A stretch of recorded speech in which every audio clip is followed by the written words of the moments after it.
Hello, everybody. Welcome to Geek the F Out. I was just about to say I'm Captain Johnny. I just want to listen to I'm this Ensign music. Kayla. I know. I'm very excited to get to use this. We've been waiting to use this music for a while now. Very exciting. Anyways, welcome everyone to our Strangerthings ReWatch. We're going to be discussing episodes 1 and 2 of season 1 tonight. Welcome. Before we get into it, should we say hi to the chat though? Yes, we should. Chris Plastic from Shiny Plastic People is here. Yes, it's cute, Chris. I see what you did there. Toy Mama is here. Alice and Troy, the Retro Toy Princess, is here. I was just coloring with her on Sunday. I need to finish my check picture. That out. Quip is here. I don't know what just happened. Early adopters here. What? Just got stuff in my throat all of a sudden. This is our.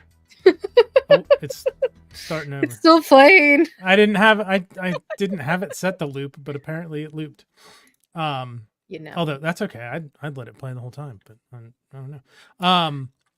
But this is our official beginning of our spoopy season celebrations. I've got my Halloween crown. I have my horns, and it's hard to tell, but they're these little lights are bat lights that I just got from Daiso today. I don't know if you want to make me big for a second, Johnny. That's what they said. They're little bats. Oh, and then I did my makeup.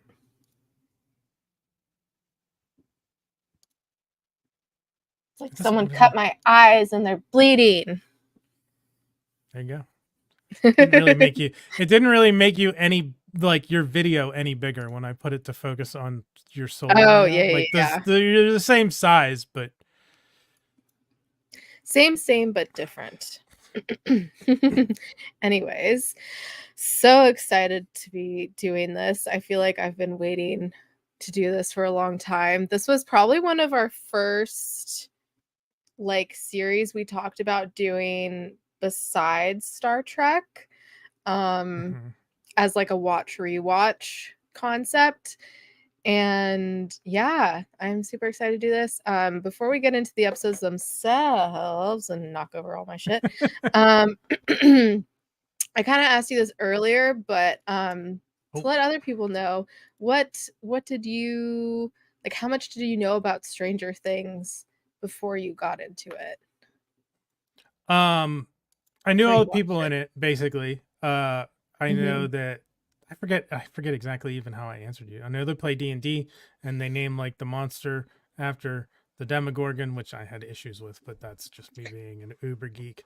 Yeah, really. I was like, you can't be poo-pooing it already, Johnny. God. Let's not gatekeep here.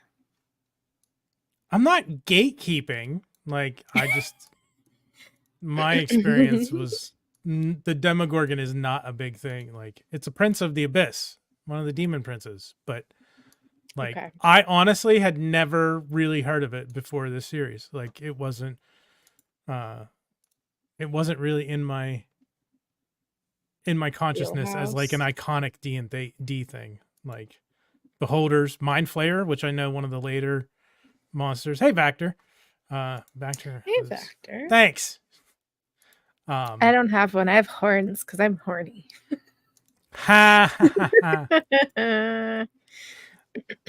Vactor said I commented on no, you're kidding. I commented on Vactor's Loki video. He said I'm welcome in the Vactorverse anytime, so we're gonna have to make that happen. Yes.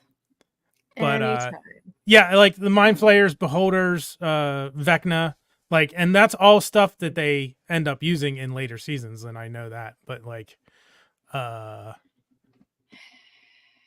yeah. I feel like it gives it away now that you know all of that. It was hard to avoid. Yeah. I just didn't watch the show. And I wasn't trying to avoid spoilers because I wasn't planning on watching it. Yeah, quip. I'm not gatekeeping. Actually, Yeah, that is exactly what you're doing. I'm just saying. And that's just my experience. It may be different for other people. Yeah. And I mean, it was Yes, such it it came out in certainly is. yeah, and it came out in 2016, so there has been 7 years now, which is crazy that it came out that long ago. So, yes, obviously the kids have aged a bit in the most recent series, and who knows when we're going to get season 5, but there's been 4 seasons so far. For the month of October, we're just going to be doing 2 episodes at a time every Monday, and then we'll be doing episodes like sporadically after that. No set schedule yet after season 1, but it works out well because it's like four shows, and it we'll cover all of season 1. Yeah. I don't know why that was so hard for me to say that concept. Words, how do they work? Words are hard.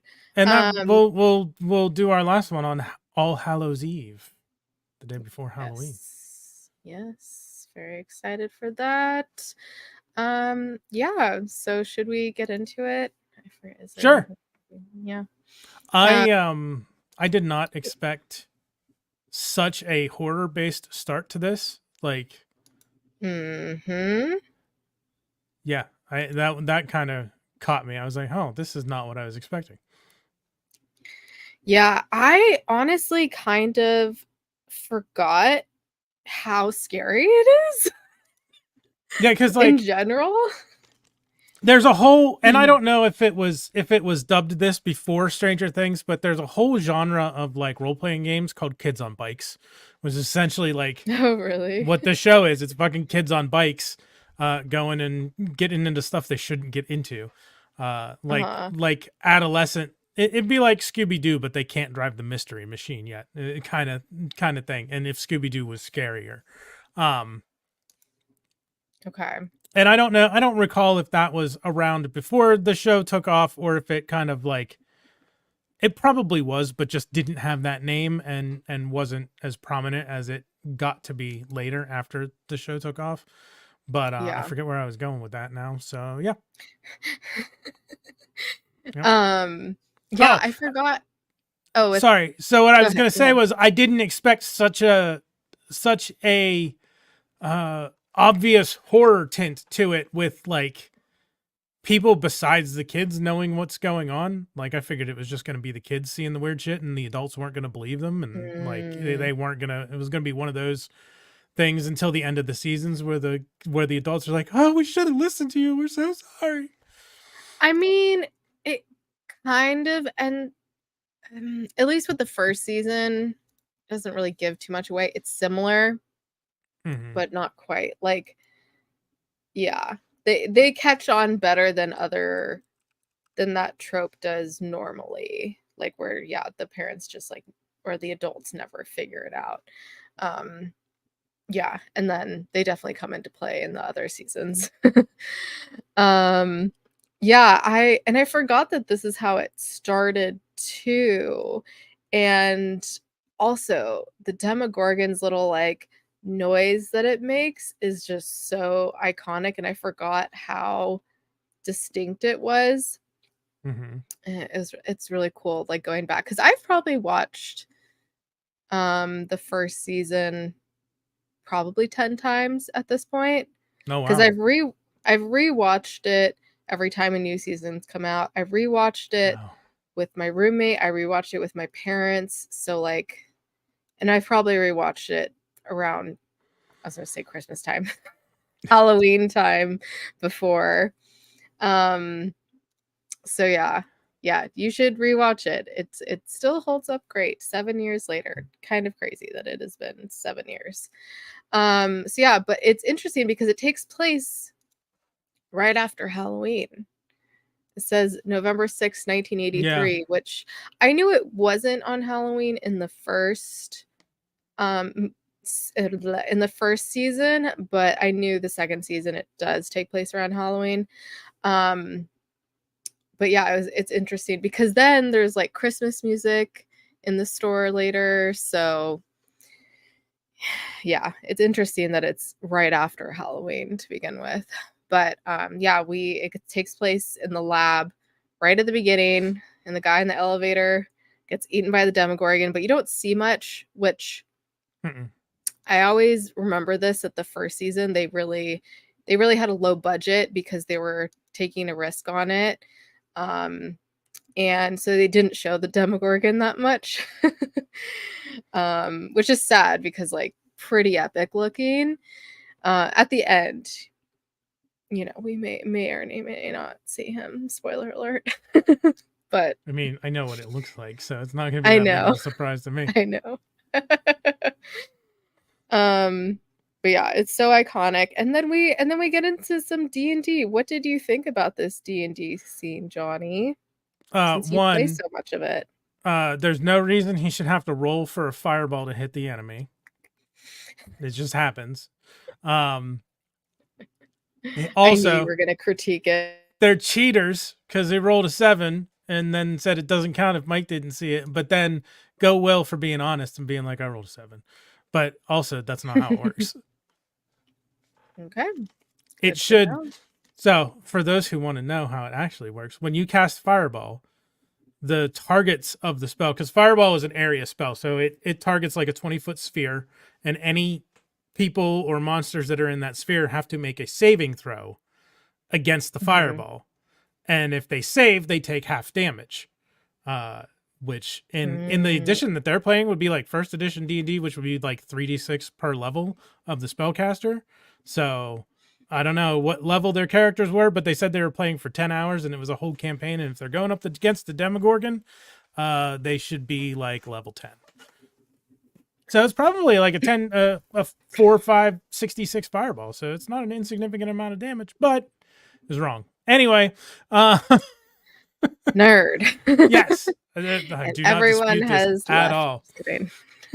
No, I think it's Quip's loving it. I still want to learn how to play. I just know it takes a lot of time and energy and all that jazz. If you want to see the rules in action, keep an eye on Dice Thespians for the Sundered Veil to come back. That still doesn't really help me that much though. So yeah, apparently they were playing for 10 hours and they go home from the Wheelers. Which I can relate with that. Yes, I was going to ask you. I'm like, I'm pretty sure that's kind of normal for campaigns to go that long. Yeah, especially when you're kids and you've got nothing else to do. Like you wake up, you have breakfast, you go over to your friend's house, you play D&D until it's time to go home and go to bed. Like that's how it happens. Hi Thanos. Hi Eldor. Yeah, and so they ride home from the Wheelers, and I forgot this is how soon Will disappears. For some reason, I thought it was later in the episode, but it's pretty much off the bat where you know, he's riding home and his bike light starts to flicker, which lights play a huge role in Stranger Things, especially the first season. And you know, he jumps off his bike, he like hears / sees something, runs back to the house, and then leaves the house again, all this stuff. And no one's home, of course. And also they have a dog, which I'll have to see how the season goes, but I don't know what eventually happens to the dog because I don't remember it in more recent seasons. So I'm like, did they just give up on having the dog there? They're like, this dog is not important. We don't need the dog here. But yeah, so then runs in the house, no one's there, and then gets freaked out in the house. So he goes in the shed. I'm like, child. Yeah. And starts loading a gun. And I'm like, dude, you're like, what, 10?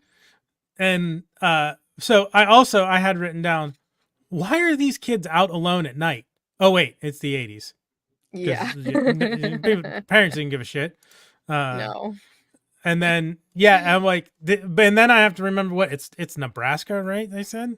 So it makes sense that like Indiana, Hawkins, Indiana, same thing, like same area of the country. I can understand the 10 years. No spoilers. Johnny has not seen this before. I don't know if this is what happens, but no spoilers. Yes, it is the 80s. They are in rural Indiana. Yeah. I mean, I always remember that he goes into the shed and that's where he disappears, but still I'm like, every time I watch it, I'm like, why the fuck did you do that? You Based stupid on child.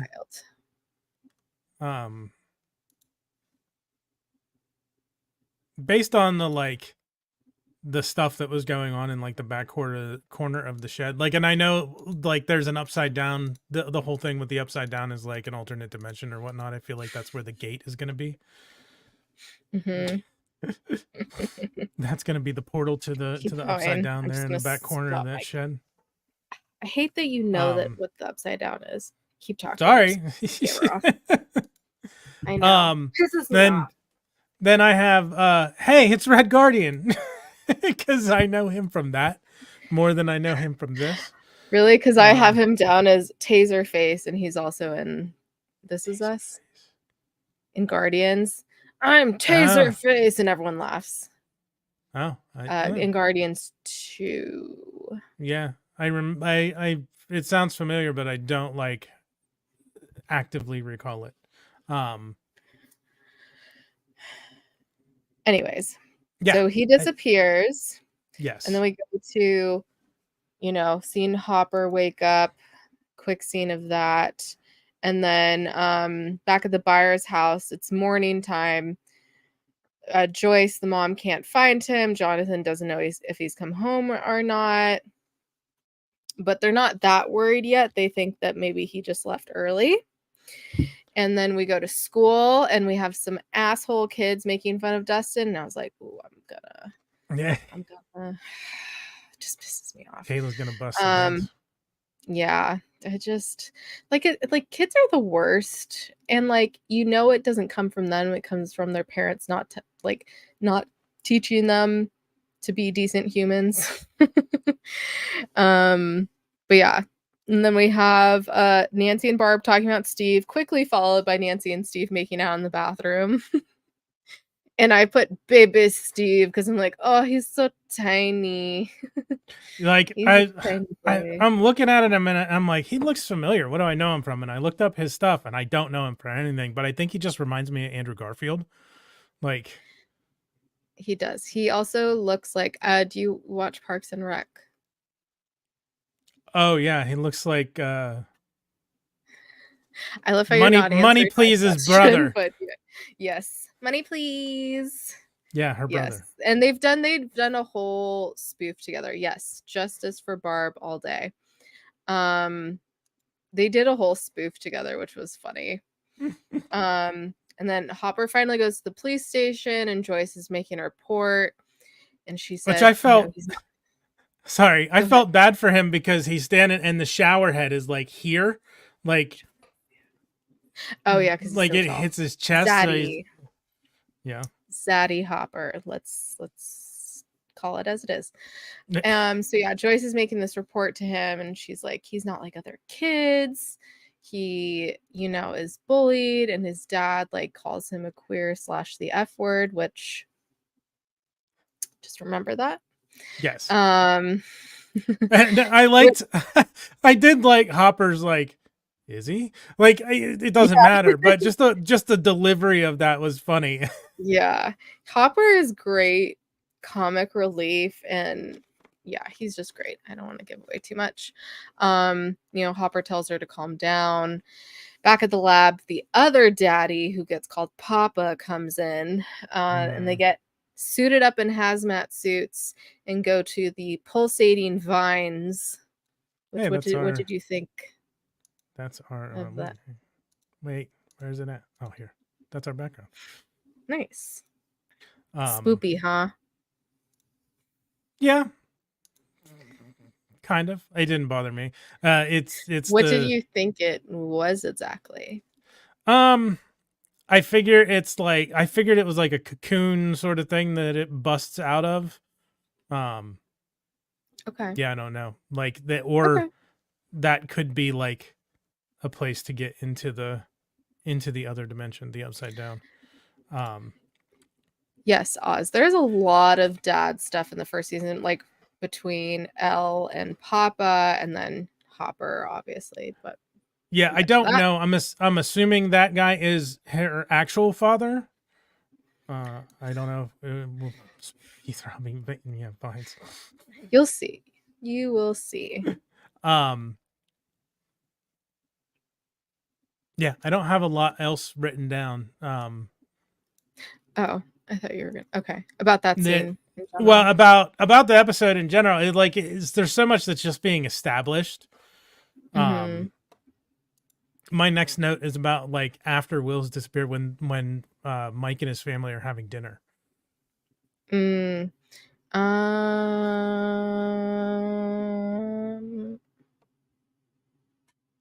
don't know where that is. Anyways, I'll just keep going. Yeah. Yeah. Go in. Oh yeah, and then he says how the girl couldn't gone far, which we cut to scene 11 for the first time. Yeah. That's very exciting in her iconic hospital gown. She has several iconic outfits, especially this season. And she tries to get food from a restaurant. She gets caught by the chef, which is Benny, aka Benny. Oh no, sorry. Jets. That's who Taserface is. That's what I was thinking. That's what I was like looking at in my notes. Oh, Benny is Taserface. Yeah. And he's in This Is Us. I don't know why I was like thinking of Hopper. I don't know. Anyways, pardon me. I'm sure someone will come for me in the comments. Yeah, and then oh yeah, Lucas, Dustin, and Mike. There's like the AV Club moment, which was really cute. And then they get interviewed and they bring up Mirkwood, which I was like, oh my god, I forgot about this Lord of the Rings reference, aka Hobbit reference. Yes. And you know, Hopper's like, you guys got to be careful. There's no bikes in the dark and blah blah blah blah blah. And then we get this quick little flashback scene of Joyce going into Will's fort, which his password was Radagast, aka Radagast the Brown from the Hobbit / Lord of the Rings world. So I was like, more Lord of the Rings stuff. And so then Benny at the diner finally calls people about 11. And this is when we first see 11's powers, is she gets annoyed by the fan. So she stares at it and it stops, which just the way she went about doing that so casually and then went back to eating was great. I loved that little moment. Especially, yeah, it just makes it seem so normal. So let's see. Oh, and then Hopper and Co find Will's bike, and at the lab they're monitoring calls, which, you know, that's legal. Yeah. Even though we know that happens in today's day and age. Yeah, because that building is like labeled as like a power, like electricity kind of related building, but I feel like it's a front for something else. Like that's not like just the local electrical company doing things. No, everyone knows it's a lab. It's called Hawkins Laboratory.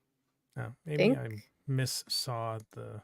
There's more to it than that, but anyways, let's see.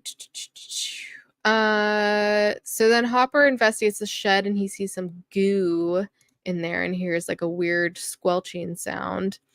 Okay, yeah, and then the next part is at dinner and Mike's like, we should be out there looking for him. And Mike's dad said that they care, and I'm like, this is the beginning of this isn't a spoiler at all, but the Wheelers, the parents are the worst parents ever, A, and B, they don't give a fuck. Yeah, they, I wrote down I wrote down we care dash real convincing. I was just looking at it. Yeah, it's Hawkins National Laboratory, but it's listed as U.S. Department of Energy. They're doing way more than energy there. Yeah. I mean, you'll see. Yeah. But yeah, his family kind of sucks. Like, yeah, I do, like, that's the one thing with it's more so the next episode than this one, but I do not give a shit about his sister's love life. I don't care who she's fucking. Nancy does not need to be in the show as far as I'm concerned so far, but maybe she is more relevant later. Okay. All right. Anyways, no comment. So out on search, Hopper talks about his daughter, which, informs the teacher that his daughter actually passed a few years ago. And well, he doesn't. More about like that. Hopper says she lives with her mom in the city and says, thanks, Teach, and walks off. And then someone else is just like, yeah, she's dead, dude. Like, exactly. Yeah. Also, no idea. Okay. DOEs were responsible for the issuing and overseeing for scientific.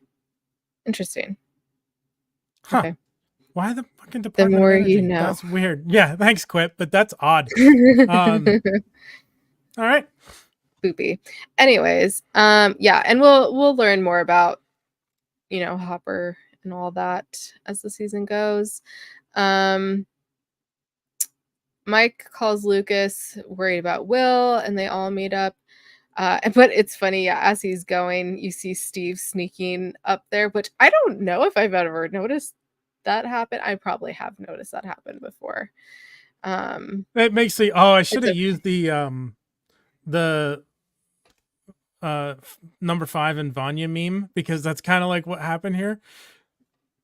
Like with Mike riding off on his bike and he's looking at Steve as he's climbing up. And yes.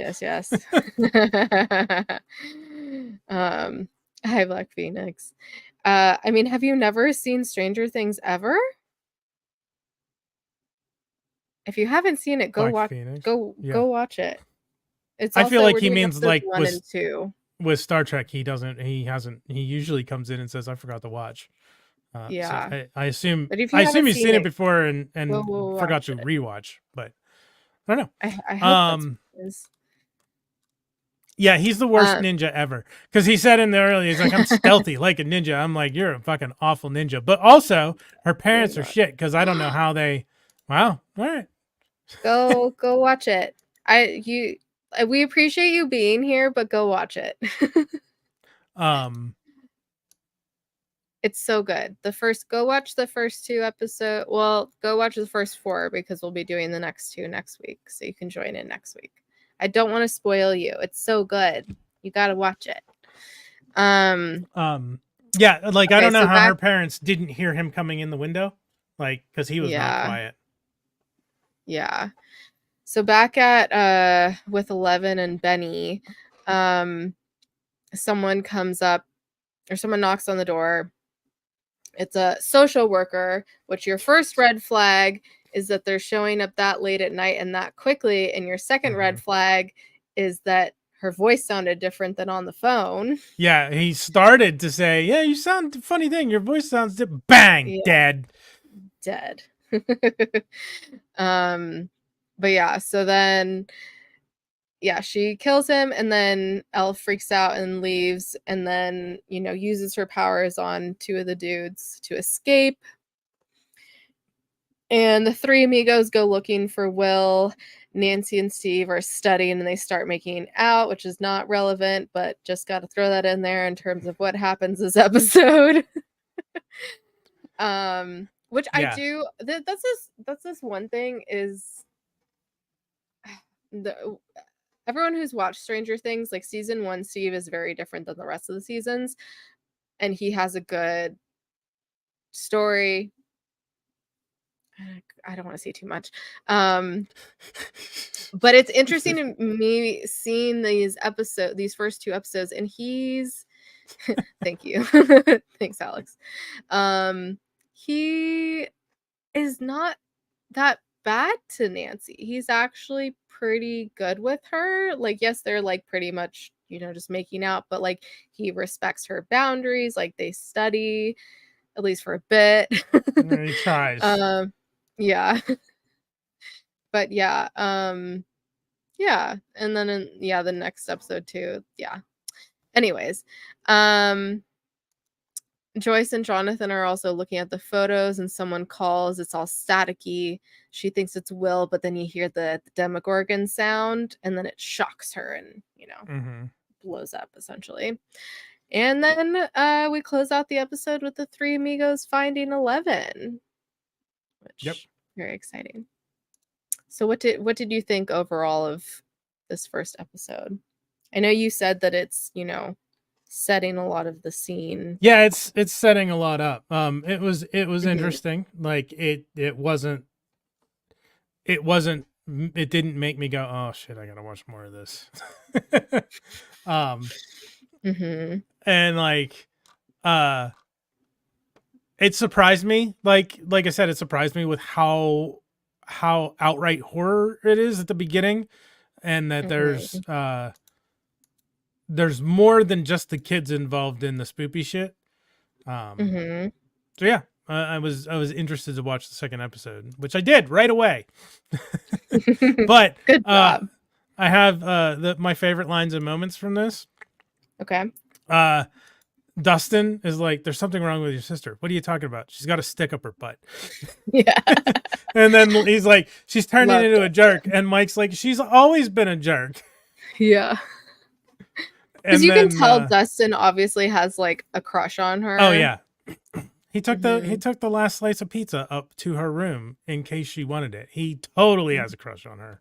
And he was denied. Yes. Well, because he's like 10 and she's like 16? I don't Around know how that. old she's supposed to be.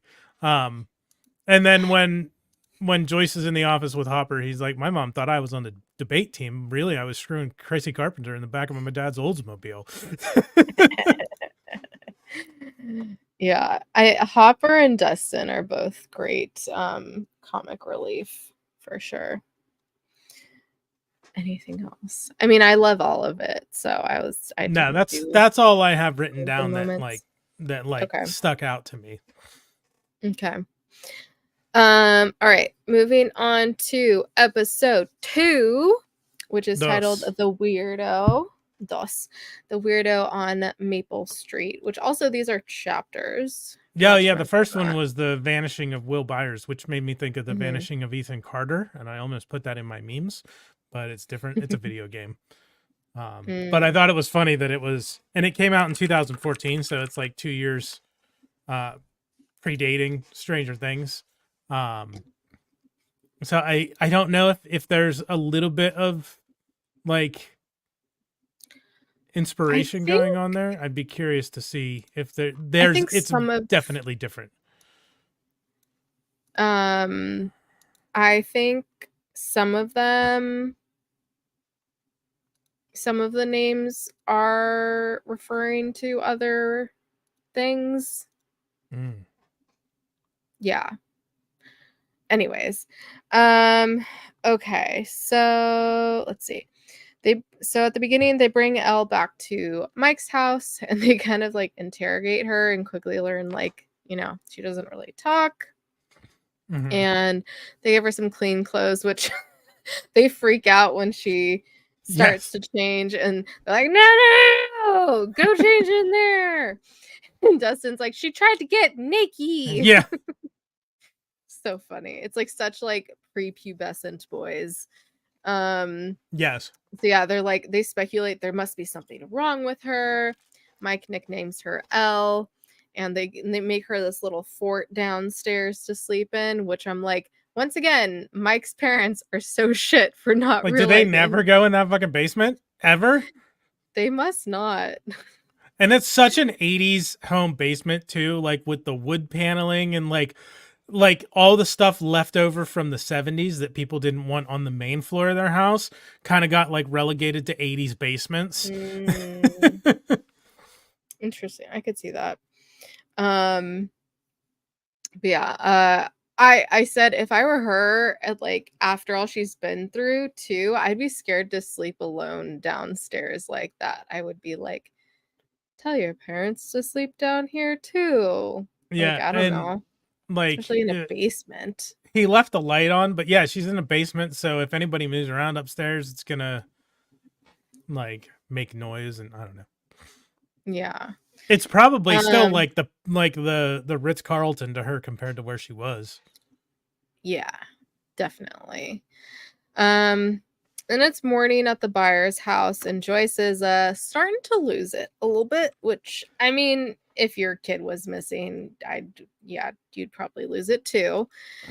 Yeah, okay. So, fuck you, Joyce. Like, hang on. I get that she is upset that Will is gone. He's been gone for like probably 24 hours now, but lady, you don't think I'd recognize his breathing? Would you recognize your daughter's? Like, one, you didn't fucking know if that was him in the background when you called the Wheelers in the first episode. She's like, is that did I hear Will in the background? And whatever the fuck her name is like, no, that's Mike. I don't know if she actually heard him or if she was just like hoping maybe that like projecting kind of. Well, she wasn't fucking sure, was she? So maybe she wouldn't recognize her son's goddamn breathing if she wasn't sure if she heard his voice or not. Fuck you, Joyce. Okay, I'm done. What a random thing. And that's the thing, is it is random that she recognizes his breathing. She didn't. She's fucking desperate. She doesn't recognize her son's heavy breathing over the telephone. She just is desperate, and she's like convinced herself that it's him. It probably it may not be. It is, like, because come on.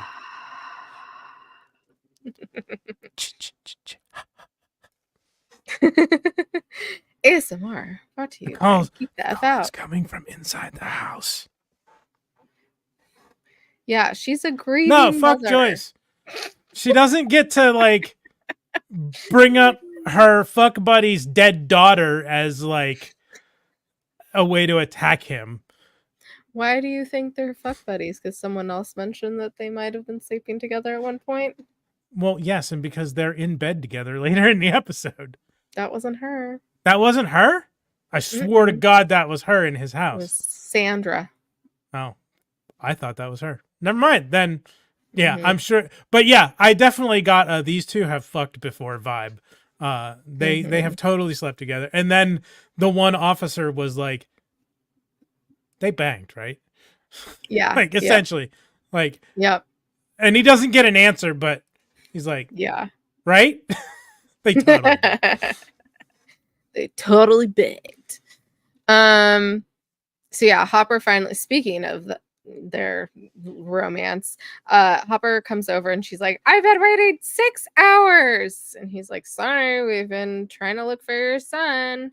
And Hopper says he'll check with Lonnie, her ex.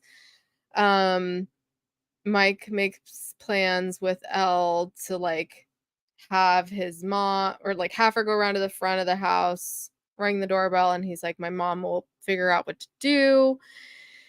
But she's like, no, doesn't want the mom to be involved. Like, she's really scared, and does the like finger gun pointing thing to show like how bad it is, which I would get it. Like, it's crazy how something so simple, when you don't have the words for it, can communicate so much. And I'm guessing that's just because she saw that blonde lady shoot Benny right in the back of or side of the head. Like,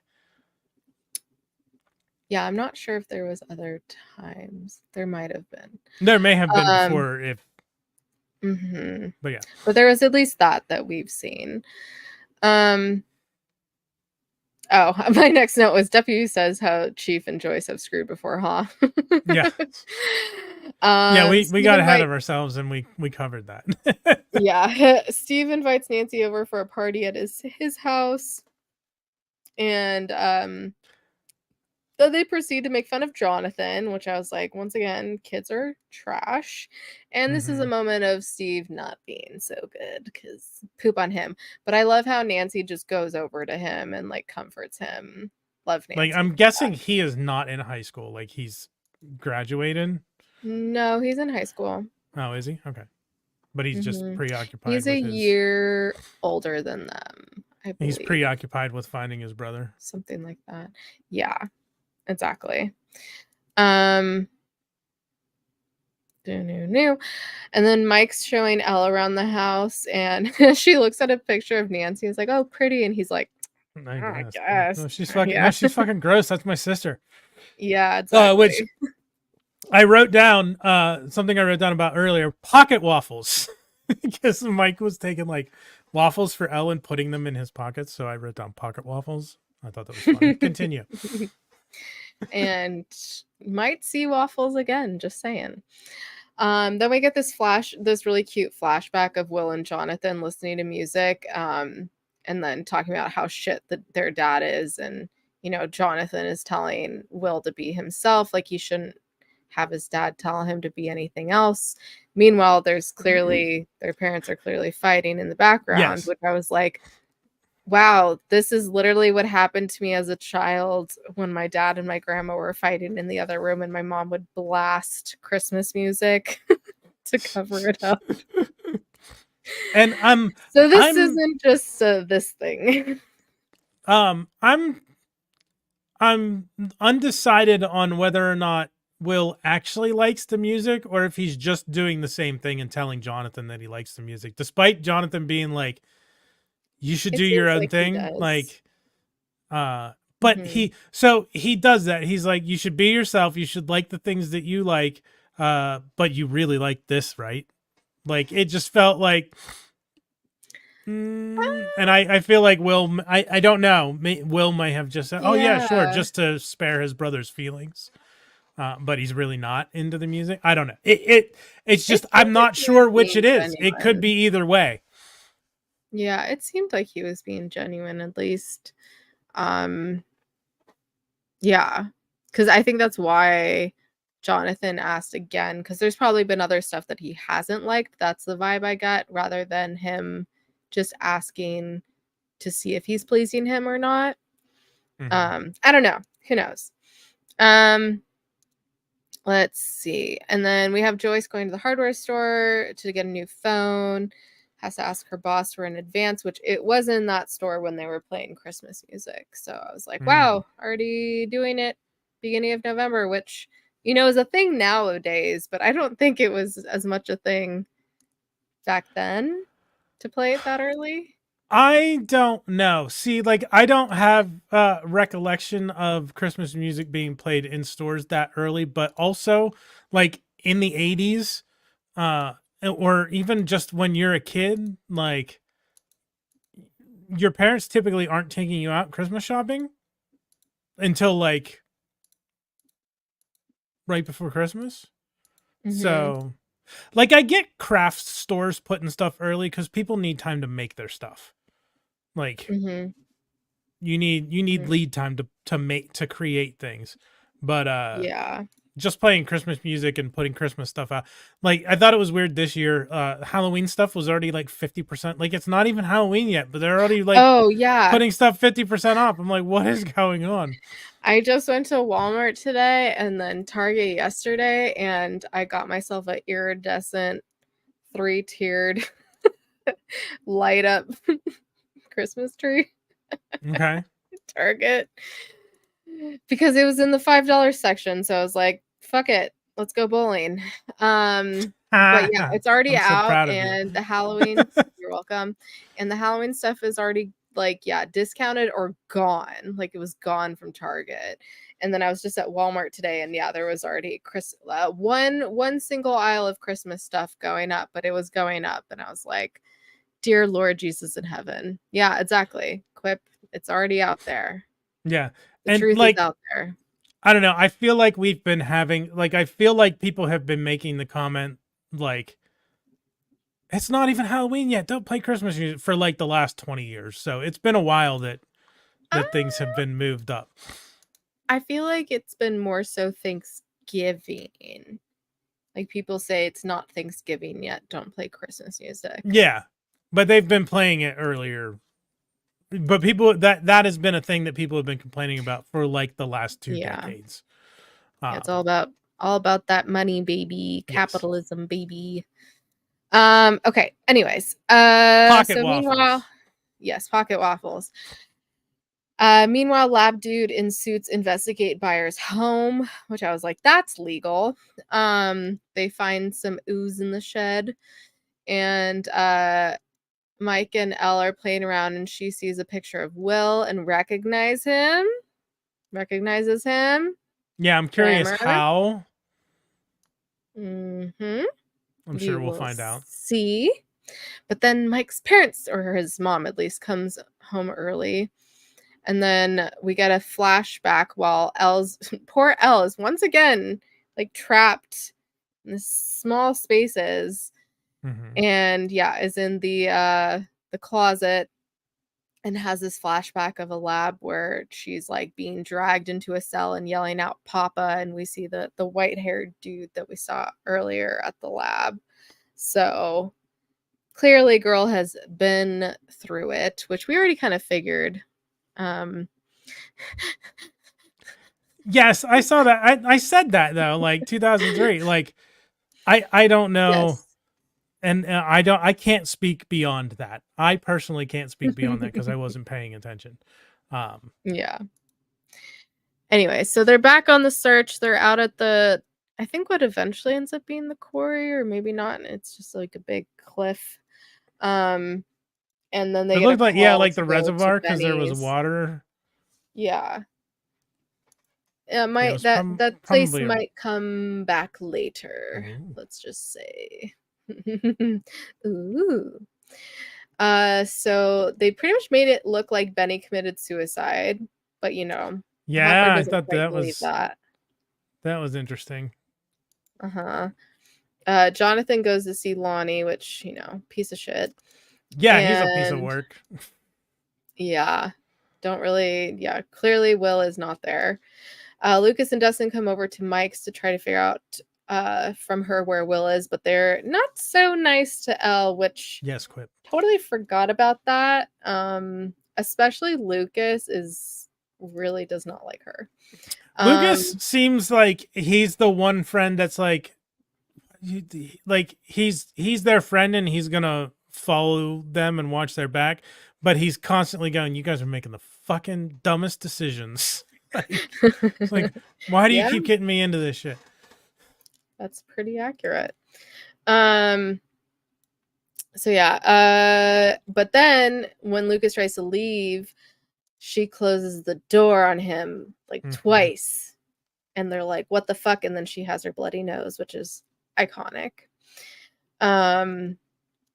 What did you think of that moment? I mean, we've already seen her powers before, but yeah, and I knew the bloody nose thing because there's been so many like Funko Pops with the bleeding nose, and I knew that it was from when she got her powers. It was interesting that's like she is that afraid of adults that's when she's gonna be like, fuck you, dude. No. But I mean, that's all she knows is all these adults doing this shit to her. So I think that's why she instantly trusts these kids, because they're like her. They're not adults. It all makes sense now. Very well could be the first kids that she's seen.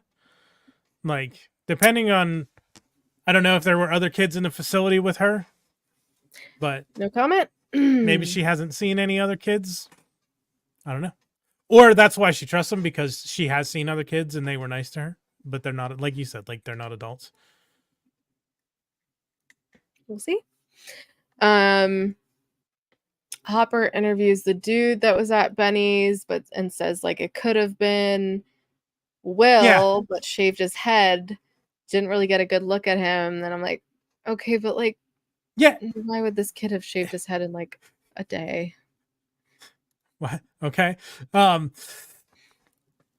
Yeah, and he's like, oh, it could have been, but yeah, it also couldn't have been. Like it's I get that it's like a random kid that these people don't like shows up, like the circumstances that I'm speaking really well right now. Words are hard. Yes, like that whole circumstance makes, what is it, Occam's razor. Like it's probably Will. He's missing, and probably hungry. And if it's not, then they got another missing kid.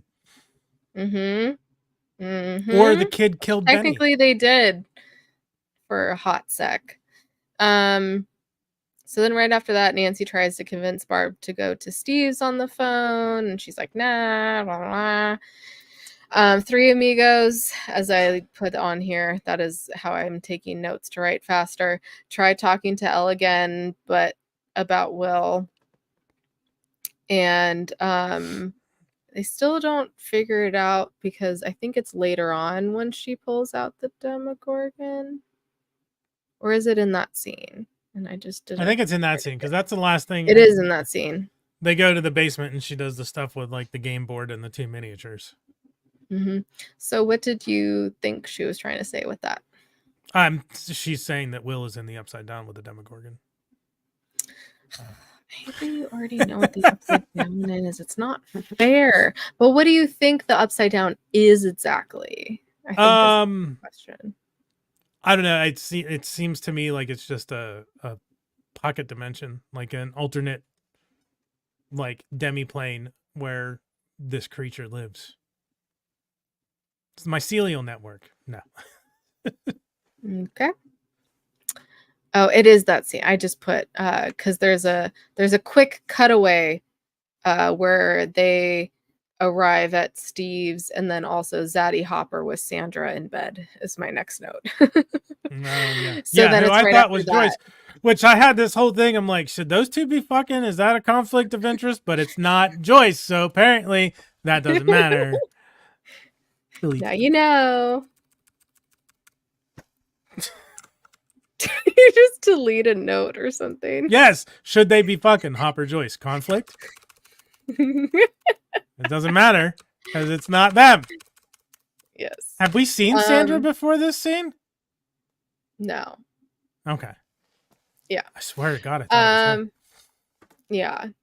Jonathan takes pics in the woods and he hears people screaming. He starts running and realizes it's Nancy and Co. at the house, the pool. They try shotgunning beers and Barb cuts her hand. That would be me in that situation. Well, this is the peer pressure that they tell you about in high school. Say no to drugs and alcohol. And shotgunning beers. Yes. With sharp knives. With sharp knives. And everyone else jumps in the pool while Barb's gone. Joyce gets a call and hears Will saying mom, and she gets shocked again, and the phone once again dies, so she's gonna have to get another phone now and probably there's another not a storm. Yeah, I'm curious to see if there's payoff for this in the next episode, because there's not a storm, so they can't blame it on the storm. She'd be like, Hopper, look, it fucking happened again. Yeah, she already didn't believe it was the storm. So she didn't. Her convincing, Hopper. Yeah, but Hopper said, yeah. It was part of this. That's in my favorite. The storm, is that not weird? Yeah, it's weird. And yeah, not at all creepy. How does that even happen? What? Yeah, like how would the lightning? It hits the telephone pole and it travels through the telephone cord, like because those actually happens. Yeah, it can, because that telephone cord carries a little bit of electricity. Because, like the push button phones, the keypad lights up. There's electricity through those telephone lines. So when they get hit by a lightning strike, they can travel through the telephone line and into the phone and shock someone. And I think, I can't remember. I think like even cordless phones, like they can arc from the base to the cordless phones with antennas. I believe they could arc from the base to the antenna of the phone. Good for you, Quip. I didn't drink until college. Also, how old are you? I feel like Mike's Hard Lemonade and Smirnoff Ice are a more recent thing. Or have they been around for a while? They've been around as long as I can remember. Back when I was running karaoke in bars in like the early 2000s, at least. Okay. Never mind then. I retract my question.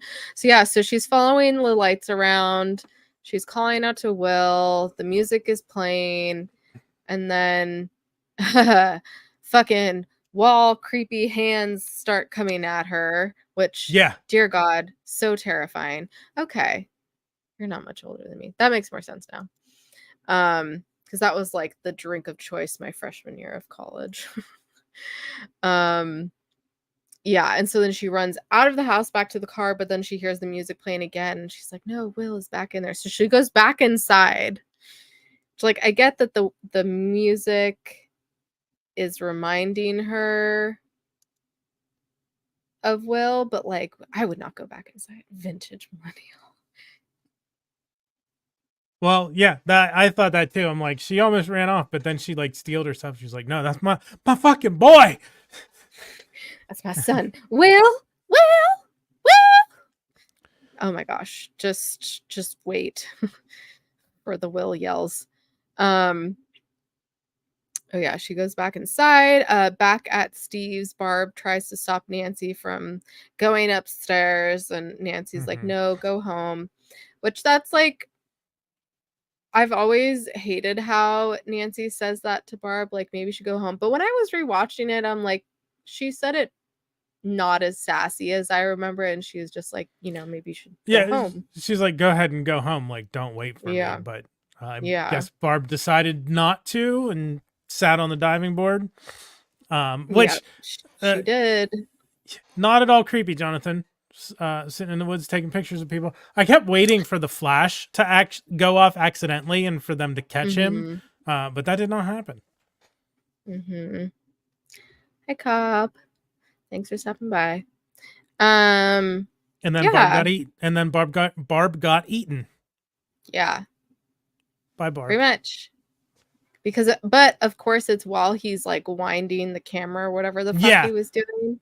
Yeah, he ran, his roll ended, so he had to rewind the film into the canister, and that's when she vanishes. So of course he doesn't get the picture of the Demogorgon eating her.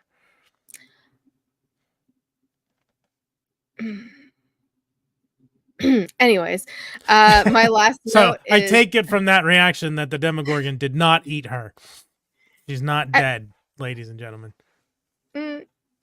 Maybe she is. I'm not going to say anything. My last note is brown chicken, brown cow. Nancy and Steve. I don't give a fuck about them. Like there's no reason for them to be in the show except for Barb getting eaten. Like I don't need the that was definitely like I'm being a little bit exaggerating for effect, but like that is the least interesting part of the show to me is Nancy's love life, and like I just don't need it. Whatever. You will like them. I guarantee it. We'll see. So what did you think about episode 2? Do you feel like this grabbed you a little bit more than episode 1 did? Or starting to grab you? Starting to pull on the shirt a little bit? I mean, I'm in. You're in whether you like it or not. I'm in whether I like it or not, but I'm not going to complain about it yet. It's interesting enough to me to keep going. But yeah, fuck you, Joyce, and Nancy sucks. Okay. Yeah. That's fair. That's, I mean, pretty accurate to anyone who's watched it. Like, I think that's how we all felt at the beginning. I did notice, I noticed because I went back to watch some scenes after I watched through the two of them again. I went back to watch some scenes, and like Barb's first line is like, if you don't become friends with Tommy H and Carol. And I'm like, that's exactly what she went and fucking did. Like, what Barb was fearing is what is going to be happening. No, she wasn't. Out with them. Yeah, but she was doing like shotgunning the beer like they were, and then trying to get Barb to do it. And Barb's like, I don't want to do that. But Nancy's like, come on, it'll be fun. Hand like, open. It's not fucking Barb's scene. She made her go. Like Barb didn't want to go, and Nancy made her go. I don't want to go. Nancy's a bad friend, and Barb deserves better. Yes. I know. Allison Justice for Barb. Allison said like that was a huge thing. The first season was justice for Barb. Huge. Yeah. Any other? Do you have any standout like lines or moments or anything Yeah. from episode 2? Dustin like, bet she's deaf. Not deaf. And their reaction to her trying to change in front of them, Dustin just keeps going. Yeah. Yeah. She tried to get Nikki. Lucas says that she's probably from the nut house in Curly County, and Dustin's like, you got a lot of family there. Yeah. Which takes me out of it, because like I don't think kids this young are that witty to come up with that on the spot. So that's where I'm like, well, that's obviously the writers think that's funny. Yes. And then like when with the storm in the phone, and Joyce is like, the storm? Is that not weird? Yeah, it's weird. Hopper has to admit that it is weird that the phone got struck by lightning, but it can happen. Right. Like, it is a legitimate thing. They say not to be on the phone during a thunderstorm, because if lightning strikes a telephone pole, you're gonna get zapped. You gonna die today. Okay. I do like it. I'm interested. I'm not like, okay. Plus, also, like, I know I only have to wait as long as it takes me to go and sit down and watch. Like, it's not like Loki now with Loki season 2 coming out, where I'm like, or like it was with Ahsoka, the end of episodes, where I'm like, fuck, I gotta wait a week. Like, I want to know what happens now. I can find out what happens now. I might feel that way at the end of season 4 when we get there and season 5's still not out, because people won't pay their goddamn actors. I know, it's fucked. Yeah. Hopefully they'll get a deal soon, because the writers got their deal. Yeah, I'm hoping. I'm kind of dreading when we get there, because then I'm gonna be frustrated all over again, like I was last summer. So, yeah, I don't know. Who knows when we're gonna get it at this point? Points.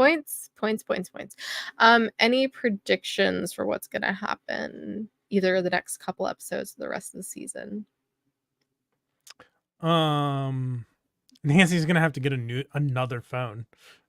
Or not Nancy. I mean Joyce. Fuck Nancy. Joyce is gonna have to get another phone. I did notice that Nancy is the only one in the show so far who has a push button phone instead of a rotary phone. I don't know if that's significant. Joyce again? Just fucking no, Nancy. Nancy has a push button phone. Joyce replaced the wall mount rotary phone with a desk mount rotary phone. And there was another phone. I think it was I don't know if it was the one that, what's fucking Mike's mom's name? Did we know? Ted's wife. Yeah. You know Ted. Oh fuck. Well, because she said Mommy Wheeler. Yeah, because she says thanks, Ted, and he's like, she does. What did I do? What did I do? Yes. Yeah, that's how you know Nancy's family is fancy. Yeah, they definitely have the money. Yeah, she has, like, their downstairs. I think their downstairs phone was a rotary phone, but Nancy has a push button phone. But even so, that is like just the fact that Nancy has a phone in her own room. That's a big thing. Yeah. If you didn't grow up in the 80s. I couldn't even get a phone in my own room in the early 2000s. Yeah. Being allowed to have a phone in your own room is a big thing. And I feel like Nancy is the kind, like, she had her own number. Like, that wasn't the house line. Wow. I'm betting she has her own phone number. She must have, because to have called Steve and them not be picking up the phone. Yeah. Yeah, she must have had her own line. Yeah. Big money, no whammies. And yes. Any other predictions? They're gonna go kill the Demogorgon and get Will back. That's probably not much of a prediction. Because I mean, what the fuck else is gonna happen? Other stuff? No, I don't know. I bet that the gray-haired scientist dude is Eleven's actual dad. Okay. Because she called him Papa, or maybe he's not, and that's a misdirect. Either one or the other. She either is his dad or she isn't. Daddy. I mean, Daddy with an I. Is he daddy with an I or daddy with a Y? We will find out. Sure. What's the difference? Daddy with an I is not actual dad. Okay. Daddy with a Y is dad. I don't know. You never heard that before? No. Well, now you have. I think I first heard that on Broad City. I still haven't watched. Yep, there are people who had an extension line, which is the same number, and then there were private lines. Yeah, private lines. Yep. Yeah, fancy. Became, I think, more prevalent in the early '90s, so people could get on the internet without getting knocked off. Daddy if a phone with call a came Y. in for dial-up. D-A-D-D-Y. D-A-D-D-I. To clarify, quip. I did not even hear what you said about phones. I'm sorry. I think the private lines became more popular in the early '90s, so people went with dial-up internet and could have a line dedicated to their computer, so that when a call came in or someone picked up the phone, like, they wouldn't get knocked off the internet. Got it. Okay.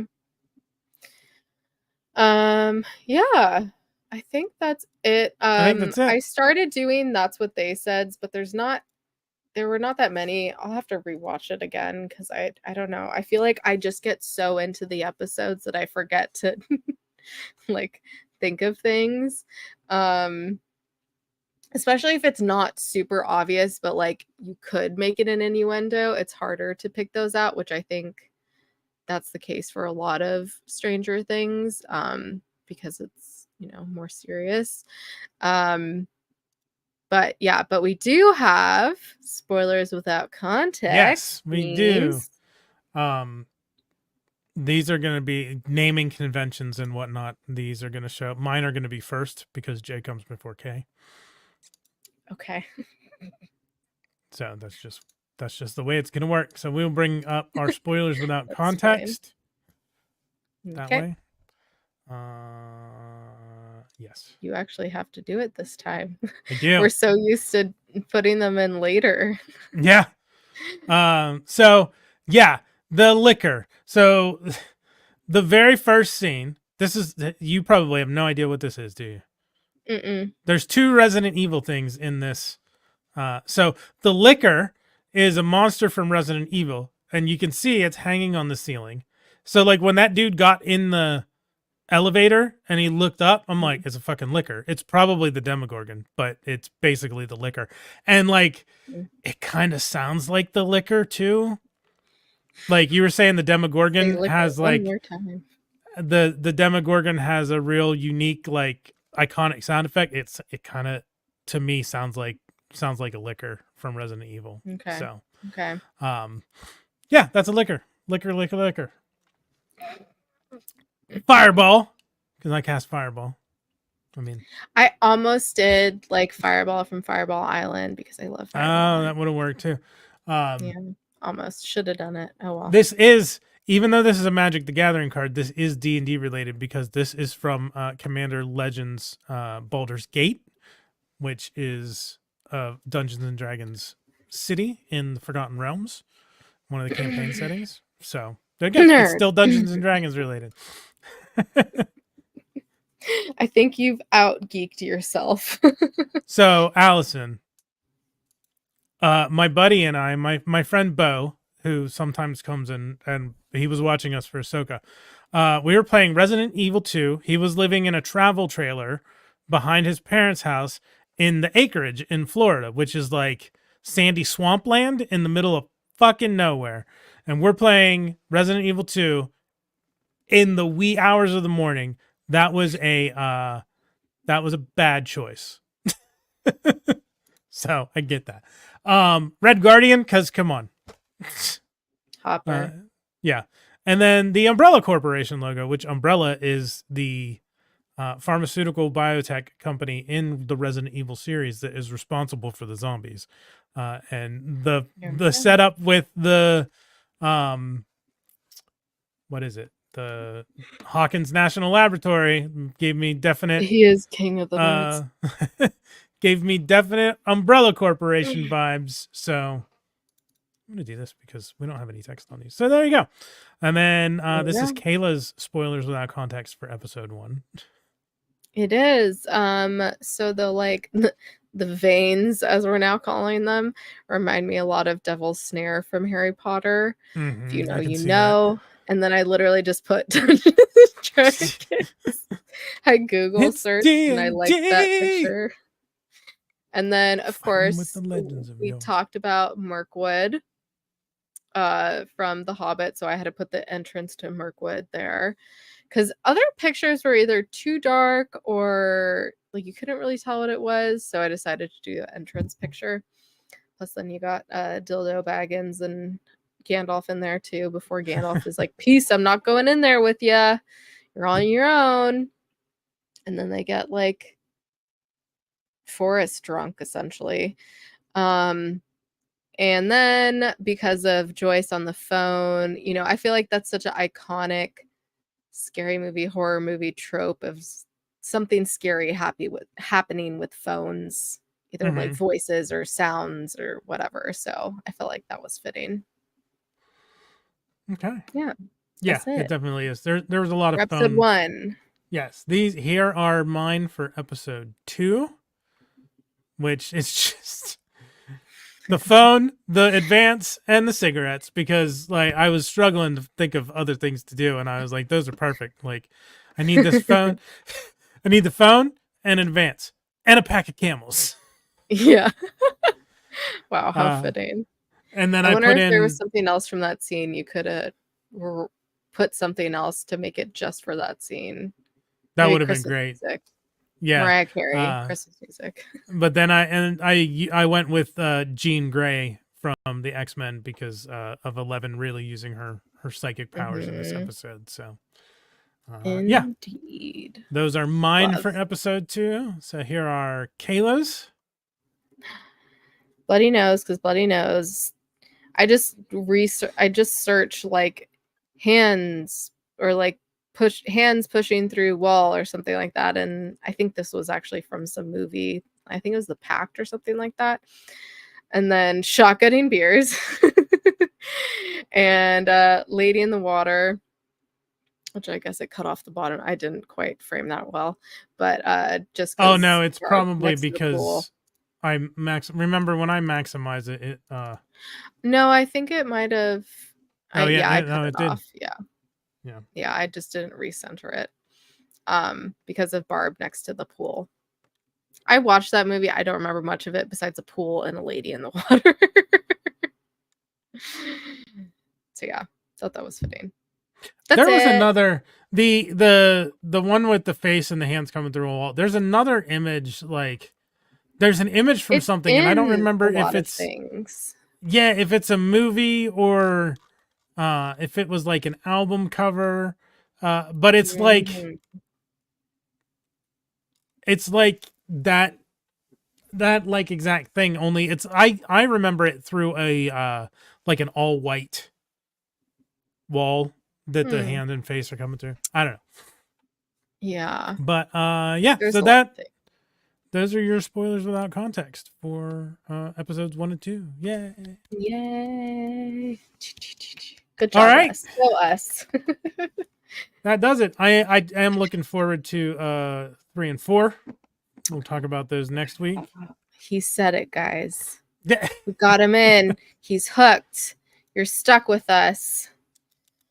All right. Yeah. Thanks everyone for joining in the chat. If you're not here with us live, thank you for watching on the replay. Make sure to leave a comment and smack that like as well. Smack that subscribe, smack that bell icon. And you can follow us on our socials at GTFO channel. Or if you want to email us, our email is, I'm remembering, channelgtfo@gmail.com. It is the reverse of our socials. And coming up Thursday night, we will have a regular Trek Retrek TOS episode. What number is it, Johnny? 20 something. Space Seed was 22. So it should be 23. 23.